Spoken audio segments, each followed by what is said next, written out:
the more you know about you, is the better you can serve other people. I mean, more me is not necessarily a bad thing, but learning me is the best part of more me that can be done. I think that's my opinion about that. I do a song called "Happy Song" with Running Partners, and you know I had an actress, I won't call her name, but you know she saw us at this Jazz and Heritage Festival around, you know, it must have been around 74, 75, so I can't remember exactly when it was. But she was on the side of the stage and we played Happy Song. And so when we were leaving the stage, she came up to me and she said, you know, that song saved my life. I was really in a bad place, and that song saved my life.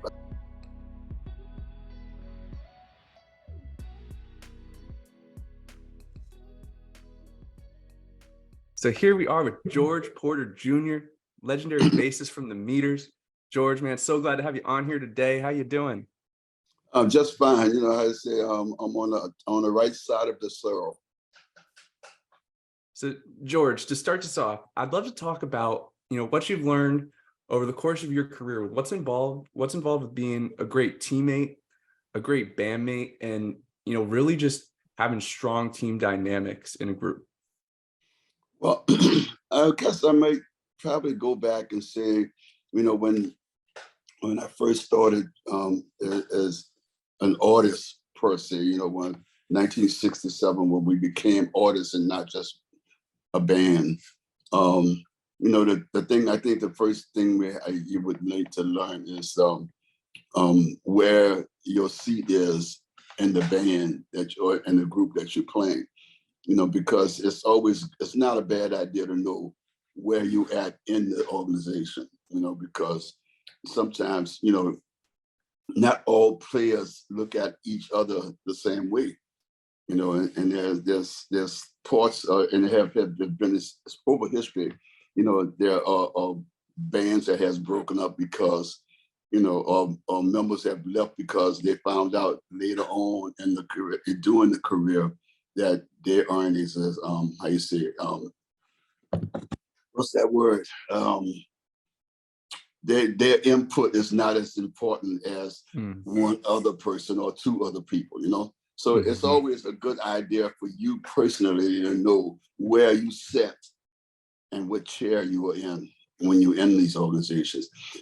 Part two, I would say, is you know the business, you know, learn as much about the business. I think today is way much better than it was in '67 when we were coming out, because there wasn't much about the business out there, you know. So you know, musicians and groups were, you know, shooting from the hip and following guidance of, say, managers and stuff, you know. So you know, today groups that's managing themselves are more successful at, you know, at finding the business and better than it was when we were there. So knowing the business today is much easier. I'd love to hear you talk about the personality traits you most admire in people you get to work with. Most of the time, I'm when I'm not in front of my own group, and then that group is today is called Running Partners. If I'm not in front running partners, then I go to whoever, whatever situation I'm in, and you know, again, I know what part I'm playing in this project, you know, and I try and make myself, especially if like you're a guest, like for instance, if I go, Galactic calls me to come in and as an artist on their set. Well, I go there, and you know, and I make myself available to, you know, the needs of that band. You know, Dumpster Funk, it's the same thing. But of course, Dumpster Funk leans more towards my meter life than anything. Actually, everybody kind of leans more to my meter life than my running part is like. I guess running parties haven't made enough noise yet. You know, not 25 years, we ain't made enough noise yet. But yeah, But but that's just the way things go when, especially if buyers, like buyers like hire you to come perform with their house band or something like that. Then in that case, usually the band leader of that house band would contact me and reach out and say, can I send them a list of music to for them to acquire, And I do, and I tend to send, more. Well, actually, I ask them. I say, "What music do you play?" Because, I sending music to a band that don't play that kind of music. It's kind of useless. And trying to get guys to learn something. For 2 weeks out, 3 weeks out. That's that's been been a part of my life for 55 years. So I kind of have to make I think the simple answer is, leave your ego at the door when you go in, and become a part of the organization that you're going to be in at that time.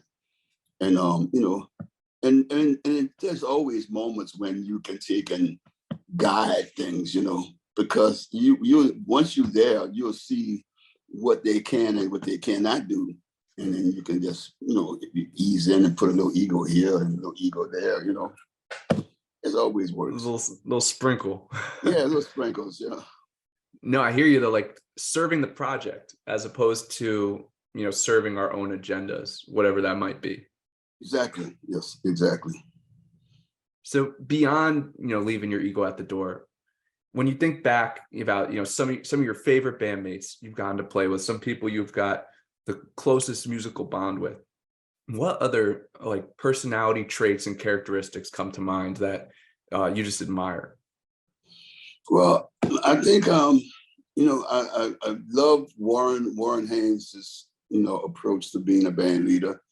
That's he's a pretty good band leader. And in the meters, we at one time there was a leader, but then somewhere during that course of those 9.5 years, the band leadership kind of went out the window, so it just depends on who was calling the shots that day, versus who's calling the shots for the rest of that term. In I love that. In the running partners, I'm the leader, but as a leader, I tend to encourage the guys in my group, to hey man, step up, if you're taking guys, sometimes the guys will be really nice, about how long their solos being looking at me, and I say, no, keep playing, because what you're doing, I'm liking, let's jam some more on that, stay there, I encourage that kind of thing. But in most bands that's out there, there's some making money and out there on a regular basis.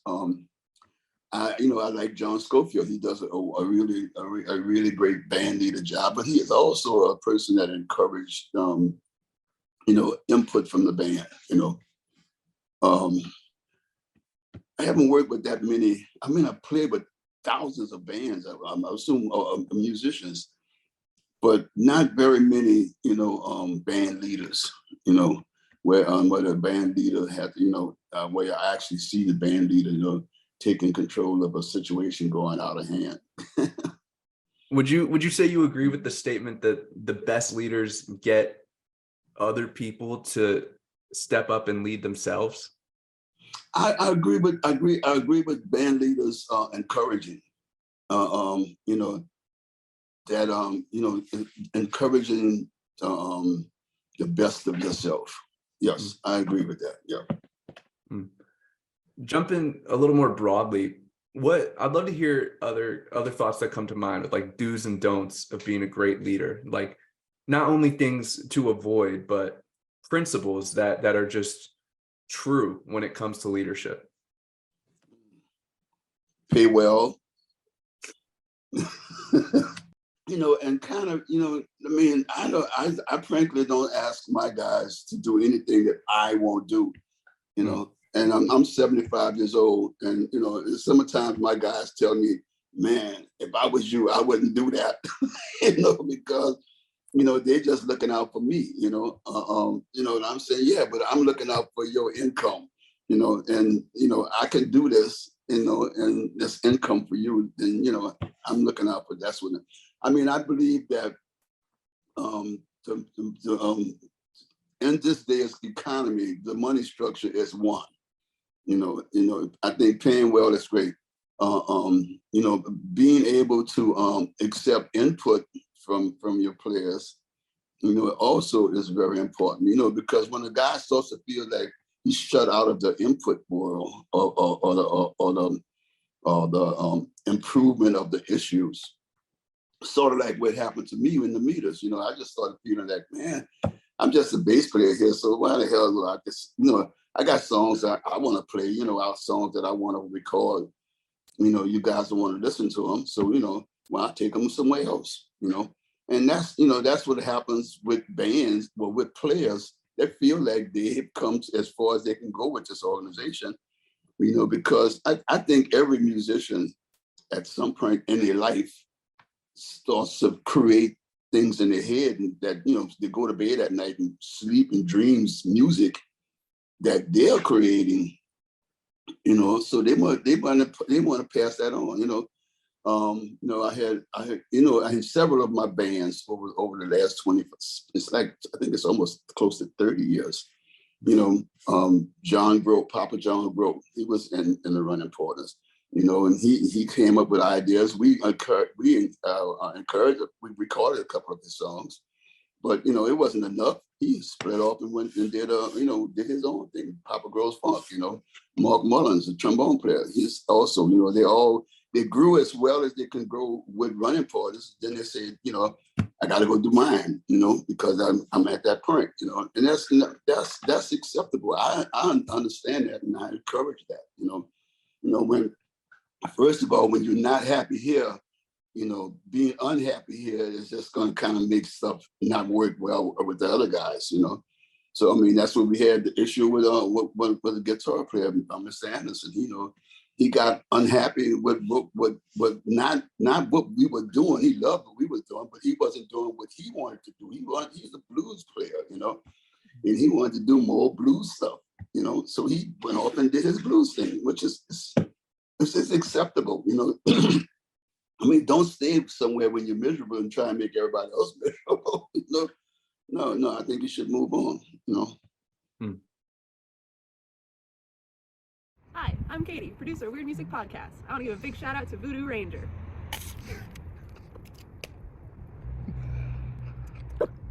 Live dangerously. Well, if you made it this far, thank you for listening. Just want to let y'all know we've got these hand-dyed, ice-dyed Weird Music Podcast hoodies and also tees.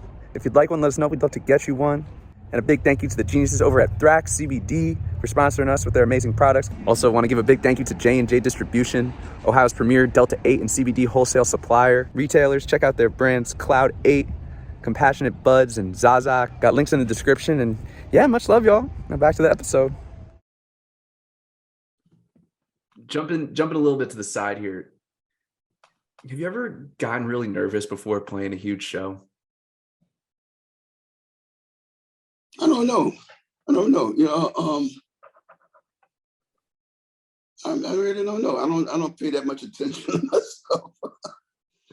I'm usually sitting there wondering. I guess it's not being nervous, but it may just be the idea of like you've done more than likely you're going on these projects, and so you've done some rehearsal maybe, but then you have to go by the knowledge you have of that group. If it's one of the bigger bands, you kind of know, like Warren, I know where that band is. But usually with the mule, you get an afternoon sound check on the songs you're going to do, so you know how that's going to go out. They're pretty consistent. Once you sound check, that's the way that's where the song's going to play. It's not going to change halfway through it. With some of the younger bands, you might do that sound check thing, but at the time of the gig, they want to jam some more, on space out. They're having fun, so you just have to be prepared to have fun with them. And I'm good at that. I have great set of ears, and and I'm good at if you go left, I'm gonna go left with you. You just don't know where I might be left before you got there. So yeah, it's how much you pay attention to the players you play with, and that's something I always encourage, man. And it's like, hey man, let's keep in touch. I mean, they got groups out there that play together that don't have only thing in their monitor or in their ears is them. They don't hear nobody else in the band, and that's the way they want it. I find that very difficult, but again, if you've been playing together 10, 12 years, and you're playing, probably in the same neighborhood, the songs just don't change that much in 10, 12 years, then, I guess and once you start the song off, how the song go, because it ain't gonna change in the middle. But if it's a jam session thing, I always kind of encourage. I mean, I go over to a guy and say, man, if you don't hear me, you may want to put me on your monitor, because I'm gonna do things that you need to be aware of. And I think drummers and whole are the guys who definitely want and need to hear the whole band. Everybody comes back to listening, right? Every part is a part of. He has to be a part of everybody's. His ears has to be a part of yours mix. Not mix, but your input. And usually me and the drummer, I kind of make it a habit of me and the drummer being as close as together as when that's one. I don't want to be too far away from him, because at that point that means I got to put a bunch of drums in my monitor, which I would prefer not to. I like to have kick and hi-hat, but but if I'm far away, then I need to have some snare drum too. Now the snare drum kind of interrupts my brain, because when you hit a rim shot, man, that's like ice pick. So I kind of not want that in my mix, But if I'm close enough to the band, then I can hear that snare drum, just in my pronunciation right in my face, So not in the monitor. I'd love to hear what advice you could share for anyone out there who struggles with stage fright, or just like getting nervous before a huge moment, about like mentally approaching that in order to like get the best version of yourself in those moments. I don't know if there's a real answer for that. I think that as a musician, you just have to know. You have to learn what you do. You learn your shortcomings. And when you're getting ready to go out on stage, and I don't care if you're paying for 10 people or 10,000, you just got to know what your part in the part that in the session that you're getting ready to go play on. I think that once you believe that I got this, the stage fright thing will go away. I believe. I mean, that's just my personal opinion. I mean, I would love to hear somebody else's opinion as well. Because I just think that stage fright thing, I believe, is probably something that have to do with not knowing. I think it has that. I think that's the part. If you don't know what you're bringing to the table, if you don't know that, if you're gonna go into the table guessing, then that might be a what you call it, something that applies to nervousness, but going in and play with some guys you never played with before, just from the start. I mean, knowing what you do is the only way that's gonna work. Because you go out there scared, you're just not gonna be prepared. You're not gonna be ready to for what get thrown at you. There may be stuff and you forget it. Yeah. So George, when you think back to some of your favorite music that you think you'll find yourself listening to on your last days, what are some of the lyrics that stick out to you as just some of your favorite lyrics? Well, I mean, I guess my favorite artists from my past would be Earl King, just because of, he was from New Orleans, and he was always a friend. When I was 16 years old, Earl King talked to me, a lot, and I thought his musical input was always important, and I grew on that. Curtis Mayfield as a songwriter was wonderful, and when I got to meet him, he was even nicer. Marvin Gaye, I never got to meet him, but he made some musical statements that made sense. I like Burt Bacharach. I like his musical approach too, but I didn't just dive deeply into his catalog of music. But I mean, there was things that I liked that he did with different artists that was really good. I thought that he brought out the best of that artist when he put his hands on an artist, that artist has not done what he's getting ready to get them to do. And Alan Toussaint, again, the same type of person. I've seen him do miracles with artists that that weren't doing what he suggested on doing. I saw him do something with a young Canadian guy named Richard Newman. Which most people know him as King Biscuit Boy.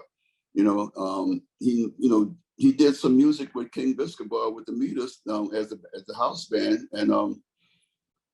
and it was great. The music was beautiful, but it was more R&B and less bluesy. And Richard was a blues player. That's the only problem I thought that Alan might have made a mistake at. But that's what his record label wanted. His record label sent him down there to be, to get to record some music that they thought could cross over, because maybe they just didn't think that as a blues player he was that person, that guy who they could sell best.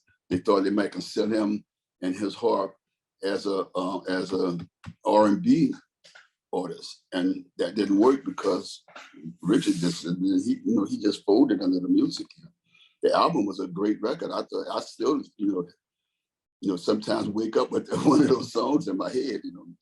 I think about it. I talk about him a lot all the time. George, I'd love to hear you talk about what you think it is about music that can cause for it to heal people. I don't think I have an answer for that question. I mean, I've had people tell me that, my song, I do a song called Happy Song with Running Porters, and I had an actress, I won't call her name, but she saw us at the Jazz and Heritage Festival around, must have been around 74, 75, so I can't remember exactly when it was.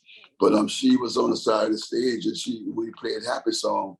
And so when we were leaving the stage, she came up to me and she said, that song saved my life. I was really in a bad place, and that song saved my life. I listen to it all the time, And I said, whoa, cool, great.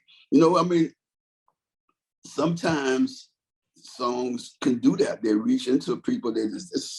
She never told me what group of words or grouping of words made the difference, but she said, she just said that song saved her life. And she was a very popular, she was a star at the time, So, when Curtis Mayfield did that last album he did, it was his very last album that he recorded with all the people got together and recorded with him.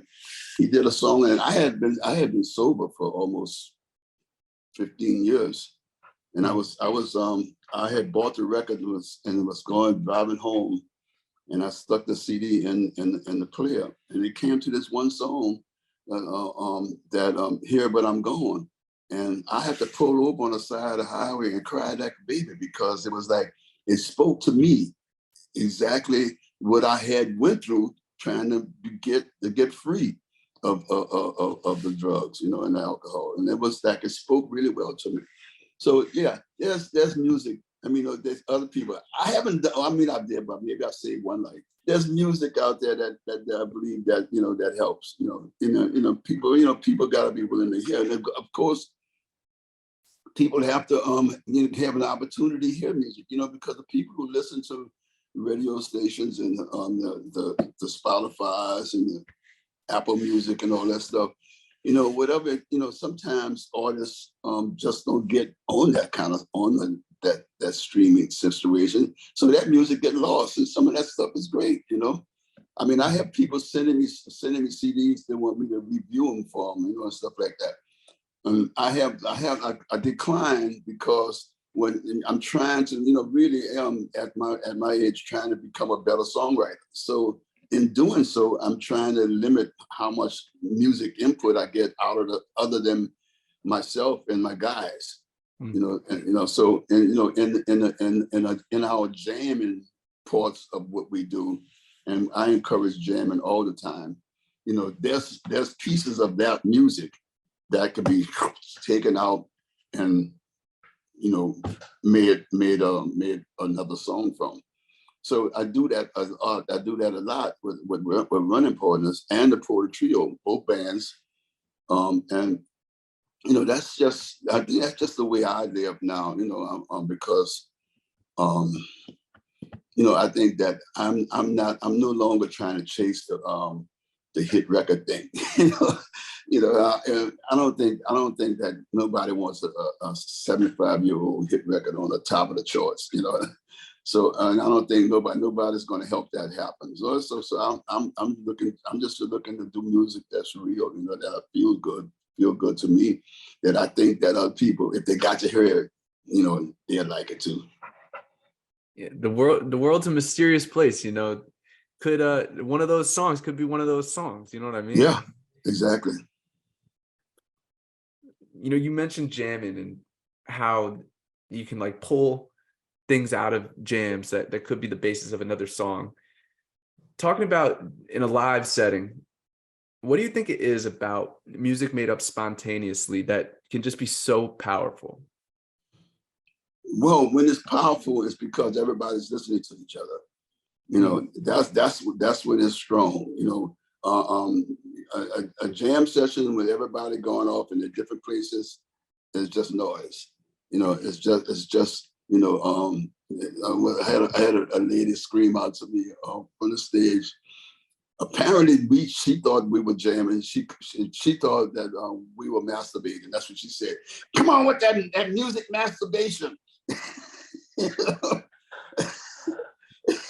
And the whole band kind of turned and looked at us.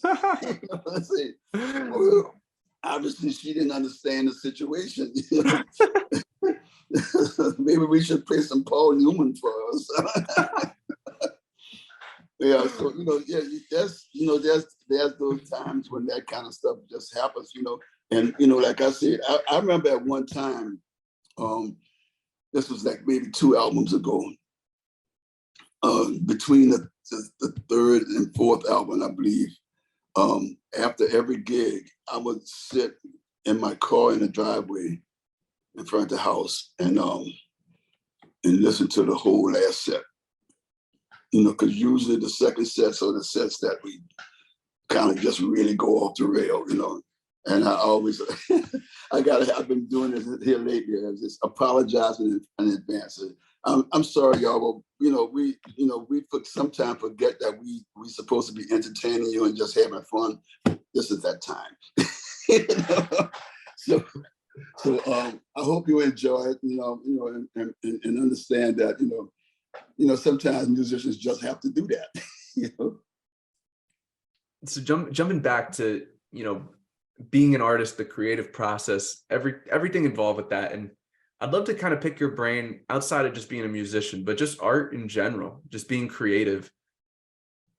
Can you talk to me about what you think some of the most important intangible personal qualities to have are for someone who wants to be an artist of any kind? Wow. Well, I guess it would be the big thing, learn your instrument, and if you were a singer, learn all of the possibilities that vocalists can do with one chord, So I mean, so again, that's just basically learning who you are as a musician and as an artist. And if you are the person that's going to be considered to be the front runner and the front artist in a group, you know, you just have to learn that quality that it takes to be that front artist. You know, so the main communicating with the personnel in the band. If everybody's on an equal term thing, then you know, you learn how to entertain their input. If they're not, if they're all sidemen and they all know that that's what you are, you here to be a sideman, you know, and this is my world. You just have to know how to speak your world to these players and make sure that, you know, they're happy being in your world. I think that's the best way to go, you know. And I think, you know, probably asking my keyboard player, Mike Limler, who's been with me for almost 27 years, you know, that question, because he, you know, he would tell you that, I mean, you know, he'd tell you that Porter always encouraged us to, you know, to be the best that we can, you know, and especially, you know, when we, when as musicians, you know, we kind of, you know, think that, well, my solo's going too long, I'm gonna give it back to Porter because people came to see him, you know, and I turn around and say, oh, don't stop now. That's good where you at, you know, I like that. Go for it, you know.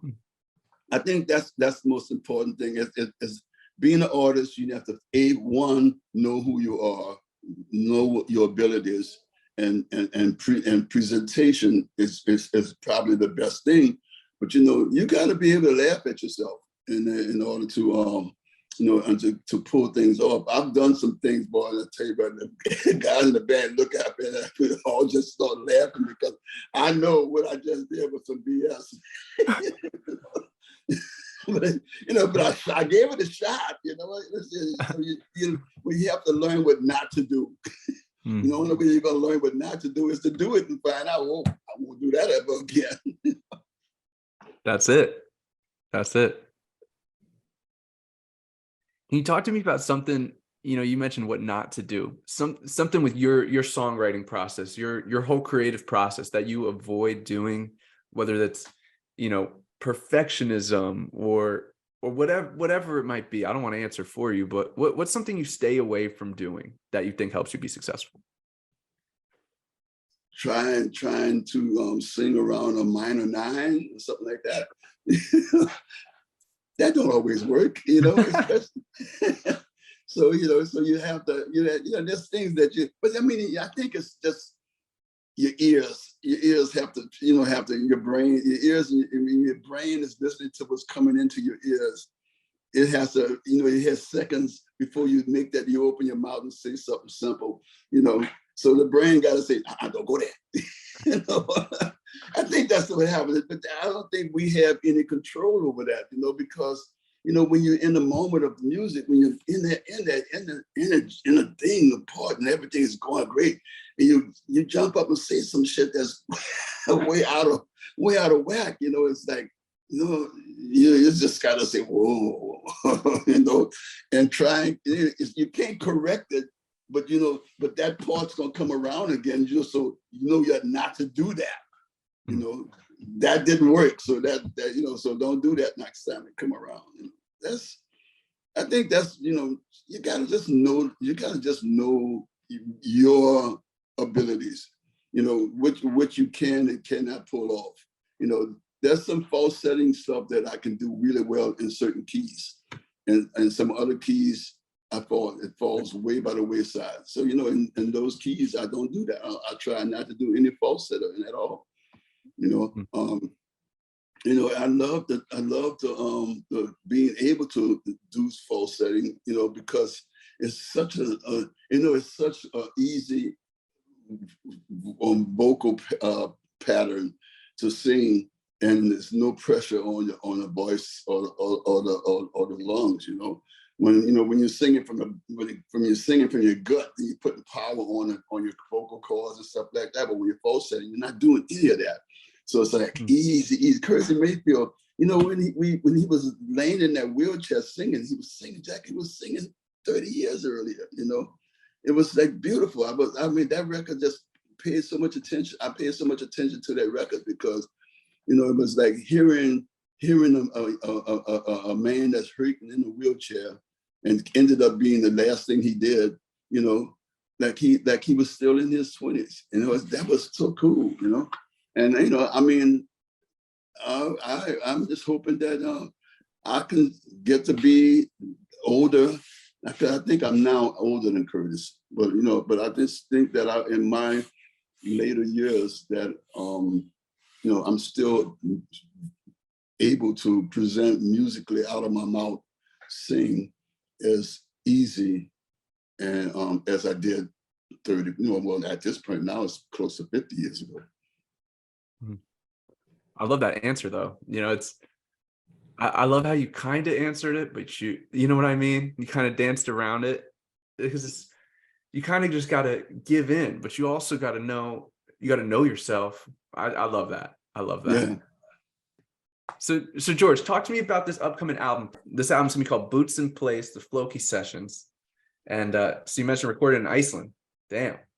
The four of us went went to Iceland to record an album at a studio on the side of the lake. That the other side of the lake was Russia. So, you know, so that's how close. I had never been that close to Russia before in my life. But Robert Walters, Nikki Gillespie, and Eddie Roberts and myself. We locked down in the studio for I guess it was close to, we were there 10 days, but I think we only was in the studio like maybe 8 days. And we were you know, recording, you know, everybody would throw a song out and everybody would, you know, we would smash things together. And then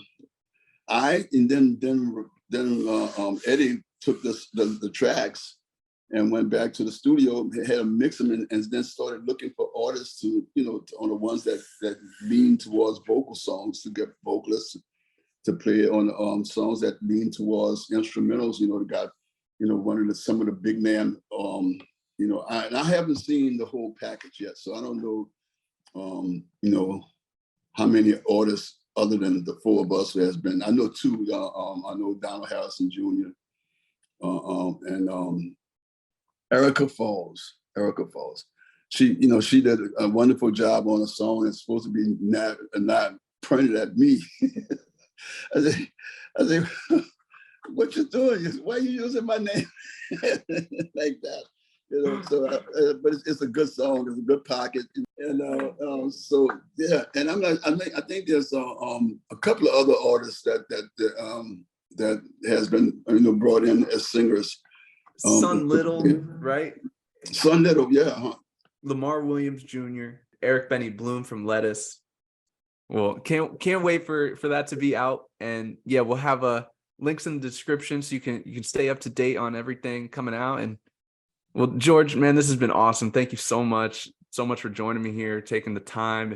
If you listen this far, we got links in the description. Check out George's upcoming tour dates and everything he's got going on, georgeporterjr.com, and we'll have his socials linked too. George, starting to wrap up here, got just a few more questions for you. What would you say is the best piece of advice you've ever been given?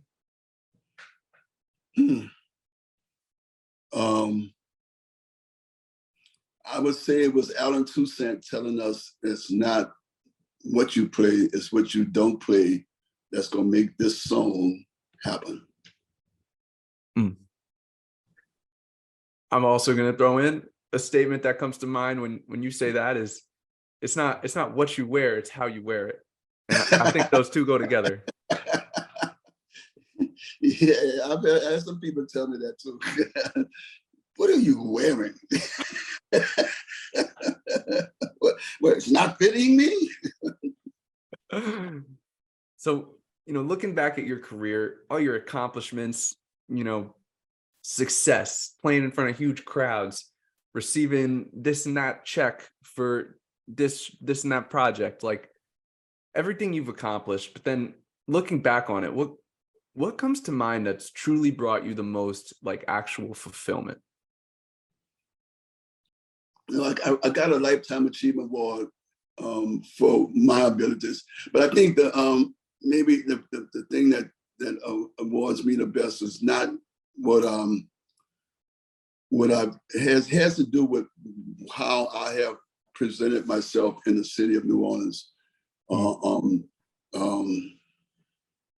I got an honorary doctorate from Loyola University, and that was, and the award was for, my presence in the city of New Orleans and my encouragement of the young musicians that I have, encouraged. That I didn't necessarily hands-on encouragement, but just my being there. It's just like cool.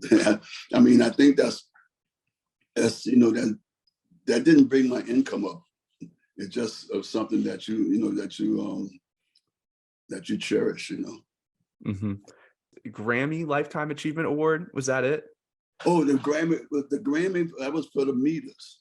For the meters. It was a Lifetime Achievement Award from the meter, but it was, I never thought that Grammy give you a Lifetime Achievement Award just for being alive. I didn't know that. Only select few. Yeah. I would really more appreciate really appreciate a Grammy for music, for one of the songs, something like that. But no, that was an honor as well, because it's, being the first thing I think the fact that they acknowledged you, that's a plus. That's a win. The acknowledgement, and you can't take that away once it's done. So yes, the Lifetime Achievement Award for the Grammy. But I got a Lifetime Achievement Award from the local magazine, Offbeat magazine, here a few years ago. That was really cool, and it was great because it was when my mom got to be there. My wife and my late wife was there, and even my aunt was there. I was surrounded by girls. If you could write one piece of advice to stay in the pocket of your great-grandchildren, your great-great-great-grandchildren's grandchildren, your whole family, one piece of advice that would stay in their pocket for the rest of their life, what do you think that might be?